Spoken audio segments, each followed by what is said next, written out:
Bolalarni qo'llab-quvvatlash jamoat fondi tomonidan ijtimoiy ko'makka muhtoj oila farzandlari uchun ezgulik manzili aksiyasi doirasida respublikaning nufuzli klinika mutaxassislarini jalb qilgan holda bepul chuqurlashtirilgan tibbiy ko'rik va murakkab jarrohlik amaliyotlari o'tkazib kelmoqda. Bu kabi tadbirlarning navbatdagi manzili Andijon viloyati bo'ldi. Mazkur aksiyadan ko'zlangan asosiy maqsad og'ir tashxisli bemor bolalarni davolash, bepul dori-darmon vositalari bilan ta'minlash. Ular salomatligini muntazam tiklab borish, natijada operatsiya qilinishiga zarurat bo'lgan bemor bolalarda murakkab jarrohlik amaliyotlarini o'tkazishdan iborat bo'ldi. Bolalarni qo'llab-quvvatlash jamoat fondi tomonidan 2 kun davomida 700 nafardan ortiq bolada tibbiy ko'rik o'tkazilgan bo'lsa, 28 nafar jajjilarda murakkab jarrohlik amaliyotlari bepul bajarildi.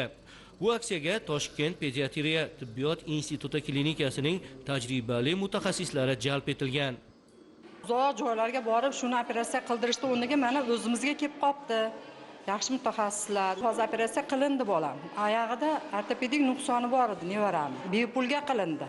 Xursand bo'lib o'tiribman bolam, nevaram mana yaxshi bo'lib qolsa. Prezidentimizga rahmat. Biz unaqa uzoq tashkillarga bormasdan mana shu o'zimiz Andijon viloyatida operatsiyani bugun muvaffaqiyatli o'tkazishdi.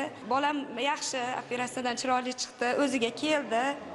Yaxshi. Albatta bu kabi ijtimoiy aksiyalarning doimiy ravishda o'tkazilayotganligi bemor bolalarni to'liq davolash, ularni tengdoshlari kabi sog'lom hayotga qaytarish yo'lidagi ezgu amallardan biri hisoblanadi.